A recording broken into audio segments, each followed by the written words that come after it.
Dahee mucaa koo gatee seenaa buleettii keenya takka isiniif qooda. Ashamaa akkamitti odeessu kiyyaan jira gara taraaphiis illee bakka jiraattanii bakka jirtanitti nageenyi isin faana jiraatu. Ani biyya argi bahee naannoo waggaa lamaa fixee jira. Haa ta'u malee guyyaan biyyaa bahu sanaa carraan koo akka hin taane na goote yookaas na fanniftee yookaas na ajjeeftee gara biyyaatti na deebisuuf jettee lubbuun koo iddoo bahuuf gahetti rabbiin na baasee har'a gahee waan hin jiruuf. Haa ta'u malee seenaan koo namoota baay'eef akka barumsa ta'uuf malee waanaaf godhaa yookaas na gargaara siniin jechuu koo osoo hin taane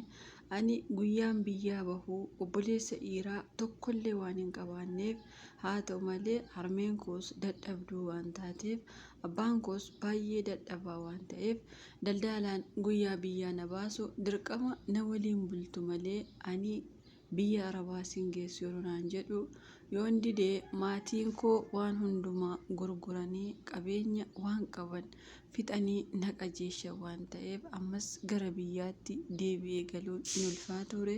Furmaanni ani qabu waan daldalaan sun jedhe hundumaa xumuruu malee lakkii kun nan baasu kana malee jechuun dirqama koo waan ta'eef haa ta'u malee tikkeettiin kee siif dhufeera jedhee maatii koo biraa kan na fide naannoo torbee tokko magaalaa Finfinnee mana hoteelaa keessa erga na tursee booda gara biyya arabaa ergina ergee haa ta'u malee bakka na gahe sun mana jaartii waan ta'eef jaartiin sunis battalumaan ulfa sana osoo narratti hin bariin anis ofii kosotoo ofirratti hin bariin naannoo baatii lama ergan fixee booda dhukkubni an duraan hin beekne ergi narratti mul'ate haa ta'u malee dhukkuba kana beekuu baadhus yeroonni ani bira galu jaartiin sun waraqaa eenyummaa yookaas iqaamaa kan jedhamu hin beektu mitiire isa naaf sirreessuuf gara mana hakiimiitti yeroo isaan akka durboonni ishee nageessitu itti himtu anis gonkumaa yoon dhaqe ulfi kun akka baramu sirriitti waan hin bareef anis akka ulfan ta'e gonkumaa duraan kan hin beekne amma garuu ji'a 2 ji'a 3 yeroon fixu ergan ofirratti baradhee booda anis waraqaa akka sannaaf sirreessan ergan baree nama sibaalaa yookaan qoshaasha gatu fakkaadhee manuma sanaa bahee biyya sana keessa bakka tokko sin beeku nama sin beeku garuu biyyattiin deebi'u jedhee deemee osuma deemuu suuqii yookaas akka afaan arabaatti bigaalaa kan jedhamu ni beektu mitiire anis ergan achi gahee lammii suudaanii tokko afaan arabaa odeessa malee afaan gonkumaa waan hin beekneef anis waan inni gurraacha ta'eef lammii biyya keenyaa se'ee gammadus inni garuu ana suudaan anti minween jechuu yeroo na gaafatu anis biyyi koo Itoophiyaa akka ta'ee fi lakkoofsa bilbilaa namoota tokko biyya kana keessaa waan hin beekuuf itti kennee innis saam daawwalee bakka ani jiru lookshinii na ergee ijoollee Oromoo bira ergan gahee booda ulfi koos guddatee mucaanis dhugumatti mucaa durbaa akka malee bareeddu ergan dahee booda ijoollee ani bira galu nu biraa badii nuti diqaalaa siif guddifnamoo maal hojjettaa moo qarshii isa kam of biraa qabda jedhanii erga isaan na ari'anii booda anis mana arabaa hojii ergan galee mucaan koos naa jajjabaatteetti waan ta'eef manuma arabaa sana keessa naannoo baatii 7 ergan hojjedhee maatii koofis ergan ergee qarshii sirriitti isaan jijjiiruu baadhus hamma tokko umaan jedhan mitiire jarri ani bira galu mucaa koos baay'ee jaalatu anis isaanumatti dhiisee naannoo baatii 7 yeroon fixu osoon imimmaan mitii dhiiga osoon boohu mana sana keessaa osoo jarri na argiin ammas yeroon badu halkaniif guyyaa osoon boohu mucaa koo dhiisee deemuuf naannoo baatii 2 ergan murteessee garuu guyyaan gahee guyyaan dhiisee deemu manuma sana keessatti dhiiseen bade isiniin jechuu kooti haa ta'u malee mucaan koo caakkaa yookaa sibaalaa keessatti hin gate osoo hin taane manuma arabaa keessatti mitiire mucaa xiqqoo hagana geessu gatanii baduun baay'ee ulfaatus carraan ani qabu kanuma waan ta'eef maatii koo jijjiiruuf biyyaa bahe malee kana osoo hin taane har'a garuu ergin biyya kana gahee naannoo waggaa 4 fixee waan hin jiruuf mucaa koo hamma har'aatti illee keessa koo waan deddeebituuf arabni narratti daawwaltee mucaa kee kootti fudhu mucaan kee siif jabaatteetti jechuun suuraa ishee guyyaarraa guyyaatti yeroo natti ergan anis bakka koo baranii poolisii na qabsiisu jedhee jara bilookkii godhee waan hin jiruuf haa ta'u malee mucaa koo baay'ee yaadee waan hin jiruuf maal gochuu akkam gochuu gonkumaa waan hin qabaanneef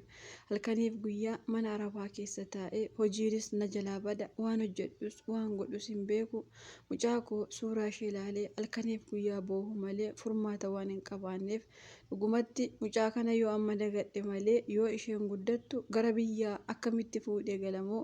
osuma fuudhee galeeyyuu maatiin maannaan jedhumoo anoo walii isaa wallaalee mucaa koo gatuu murteesse waan ta'eef garuu hiriyoota koo tokko tokkotti yeroo himu deemii mucaa kee fudhadhu mucaa kee waliin du'i malee hin gatii yeroo naan jedhan anis keessi koo mucaa kana fuutee biyyi sitti kolfaa eessa dhaqattamoo eessaan galtaa akka carraasheetti achumattaa guddattu keessi koo waan naan jedhuuf mucaan koo amma jabaattee erga waggaa 4 fixxee booda jarriyyuu naa kennaa osoo hin jedhee naan kennan natti fakkaata garuu osoon achi deemee waan naa kennanis natti fakkaata keessi koos poolisii na qabsiisanii mana hidhaa na galchus natti fakkaata mucaa koos obsuu dadhabee har'a garuu obsuufis erga murteeffadhee booda maatii koos sirriitti jijjiiree waan hin jiruuf ofii koos hamma tokko sirriitti baay'isuu baadhus of jijjiiree waan hin jiruuf garuu mucaan koo amma har'aatti keessa koo deddeebitee keessa koo waan na nyaattuuf dhugumatti mucaa kana dhiisee gaafan biyya gale boqonnaa sammuu argadha jedhee gonkumaa waan hin yaanneef mee isin hiriyoonni koo mucaa kee deemii fudhu jettumoo mucaa kee dhiisii jettumoo mee akkam godhu mucaa kana seenaa ishee himachuun barbaanne garuu mucayyoo guyyaa eengaddaa magaalaa Riyaaditti mucaa xiqqoo gatte jedhanii ijoolleen Oromoo asiif achi oofan argee anis kan koo yaadadhee mana arabaa keessatti gatee baduu koo har'a garuu imimmaan koo angalaasaa waan hin jiruuf obboleettiin guyyaa kaleessaa mucaa kee makiinaa jalaa fuuni jedhanii namoonni naannoo Riyaadii itti boohaa jiran maaloo deemii fudhu anuu kunuu gaabbee karaa fudhu dhabeen asumaan dhaamsa kootiitii obboleeyyan koo seenaa koo dhaggeeffattan mee mucaa koo akkaman godhaa harmeen koo koottuu na dubbisii ani du'uu gaheeraa na dhukkuba naan jechaa waan jirtuuf anis gara biyyaa galuuf murteessee waan hin jiruuf mucaa kana fudhee galumoo akkam godhamoo jarruu waggaa 4 booda natti kennumoo mala koo fala koo wallaalee mee yaada keessan naaf booda galatoomatti obboleettii keenya seenaa kennuu qooduuf hedduu galatoomisin jechuu barbaada namoonni seenaa ishee geessan yaada keessan qooduuf hin dagatina dhugumatti guyyaa kaleessa yookaas guyyaa eengaddaa mucaa dhiiraa kan ta'e naannoo Riyaadiitti mucayyoon tokko gattee waliin rakkachaa jiru anillee asumaan dhaamsisiif dabarsuu barbaada obboleettiin keenya guyyaa eengaddaa mucaa kee deessee biyya namaa keessatti gattee namoonni waliin rakkachaa jiran deemii fudhuun anis dhaamsa kooti mucaa kee guyyaa kaleessa akkuma argitu miidiyaa irratti argaan abdu wayyaa bitanii fi waan inni uffatu hundumaa aannan bitanii fi seera hundaa guutanii waan jiraniif Oromoo as baate yoo ka'atte namni garaa sittiin jabaatuun si gargaaran dhaamsa kooti namoonni akkasuma ijoollee deessanii sibaalaa keessaa fi shinti beetii keessa yookaan mana rabaatti gattanii baddan mucaa keessa osoo fudhattanii deemtanii dhaamsa kooti obboleettii keenya naannoo daldalaatiin magaalaa Finfinnee keessa torbee tokko na tursee akkasitti rakkadhee garuu erga as ga'ee mucaa godhe ka jette rabbiin obsasiif haa kennu jechuu barbaada maaliifi ammas waaqee mucaa koo fudha jettee mana arabaa sana deemte si qabsiisanii si hiisisan malee mucaa keessatti hin laatanii kun yaada kooti ani garuu akka yaada kootti mucaa kee duruma dhiistee bahuu balleessite maaliifi mucaan kee kan deesse ilma Oromoo irraati kan Oromooti osoo mucaa kee biyya fudhattee galtee ta'e irraa gaariidha namoonni tokko gaafa mucaa dahan akkuma wantiitti yeroo gatan ani hin beeku yaada isaan qaban aayidoon naaf naan galu dhugaa dubbachuu fi ala ofii of keessaa baasanii baatii 9 itti rakkatanii guyyaa da'umsaa ciniinsu hagana waliin cinqamanii harka maaliin akkasiin baattanii gattan rabbiin haa beeku an dhugaa dubbachuuf haga har'aatti waan ilmi namaa gochaa jiru naaf galee hin jiru obboleettii keenya badiin kee inni tokkoffaan mucaa kee gatuudha inni lammaffaan immoo guyyaa daldalaan akkana si gochuu beektee yookaas immoo qofaa kee daldalaa waliin buluu badii guddaa qabda obbolaa dhiiraa abdus obbolaa shamarraa hin qaba jettee jirta yookaas immoo haadhuma kee dadhabduu sana obboleettii kee tokko wajjin yoo obboleettiin kee ibde obbolaa eessummaan firoowwan karaa haadhaa karaa abbaa hin dhiba waan ta'eef isaanuma waliin haadhuma kee dadhabduu waliin osoo oftee irra filatamaa ture. Dubartoonni keenya yeroo tokko tokko akka dhiira of goone dhiira waliin deemne dhiirri maal nu qabate jenna. Sababiinsaa dhiira walii ergi deemte si qabachuunsa waanuma hin oolle. Maaliif fira kee miti obboleessa kee miti eessuma kee miti maal keeyyuu miti jechuudha. Daldalaadha qarshii nagaduu barbaadaa jira malee jireenya fi fooyyessuu jira malee kee miti jechuudha. Garuummoo hireen jireenya walitti isin fidee silkiitti wal bartanii haa ta'u qaamaanis haa ta'u irri kamiyyuu fira kee mitiin dhaamsa kooti. Ergi akka carraa ta'ee waan kun namarra gahee immoo ergi rabbiin ilmoo namaaf kenne ilmoo sana gatuu fi dararuu hudhanii ajjeesuu shintibeetii keessa buusuu sibaalaa keessa buusuun keessaafuu biyya kana keessatti faashinii ta'ee jira. Waan akkanaa soo iftaniin dhaamsa kooti. Mucaan sun kan abbaa fe'ee haa taatu feetu kan Oromoo feetu kan lammii biraa haa taatu siif ala ati haadha abbaan hin beekamu. Garuu siif ala waan ta'eef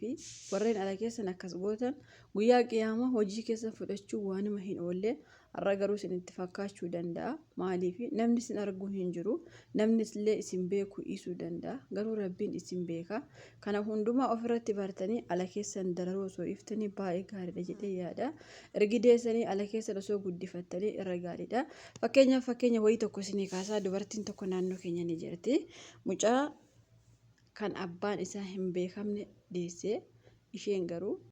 garuu abbaa hin wallaaltu. Namoonni baay'een abbaa wallaanis haati yoomiyyuu abbaa hin wallaaltu. Mucaa kana deessee maatiin manaatti ishee ari'anii ati manatti deessee sin barbaannu jedhanii ari'anii isheen garuu mucaa ishee ajjeefne qoraan gurgurtee mucaa ishee barsiifatte. Mucaan ishee amma hojjetaa baankii ta'ee haadha isaa sirriitti jiraachisuu jira. Dhugaa dubbachuuf yeroo duraa isheen deesse namoota baay'ee jibbee kaan diqaalaa jedhee kaan immoo bakkatti isheen deesse hin beekamu jedhee kaan immoo ilmoo zinaa jedhee waa baay'een arrabsaa ture. Garuu isheen argan ta'ee takkaa ta'e maqaan kunaan deebi'etti mucaa ishee magaala biraatti bardee ergi guddifattee booda mucaan sun amma hojjetaa baankii ta'ee haadha isaaf mana magaalatti ijaaree haadha isaa waliin jiraachuu jira. Ilmoo ergi rabbi isiniif kenne tarii karaa ilmoo sanaa isiniif dabarsuu danda'a waan ta'eef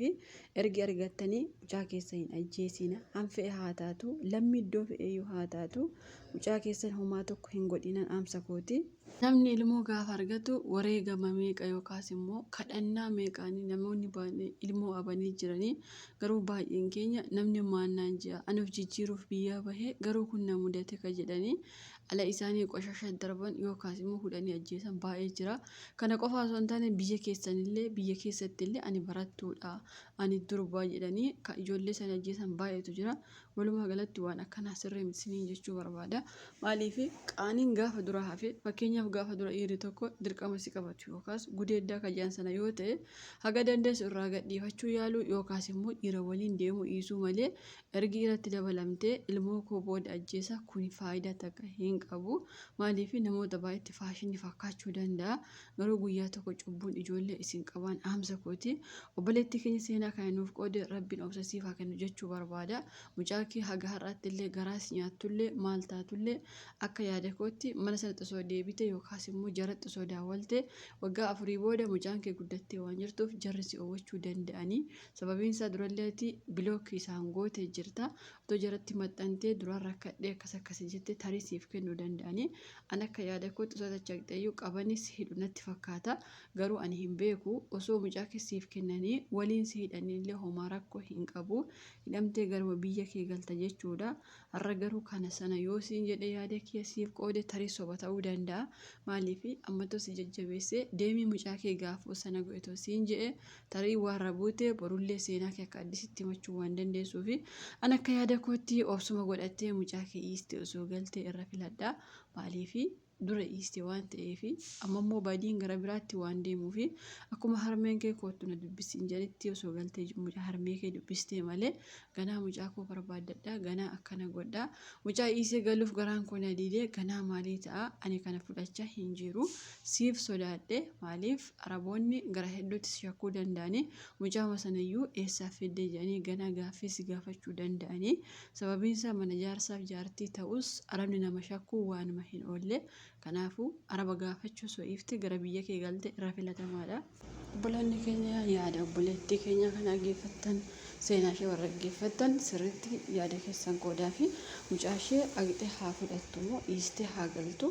maal akka isheen gochuu qabdu yaada keessan qooduu fi hin dagatina. Maaliif namni tokko gaafa waan nama gaafatu waan godhu gaafa wallaalu waan sun gaafa jalaa badudha. Isinis yaada keessan deeggaruu hin dagatinaan dhaamsa kooti galatooma.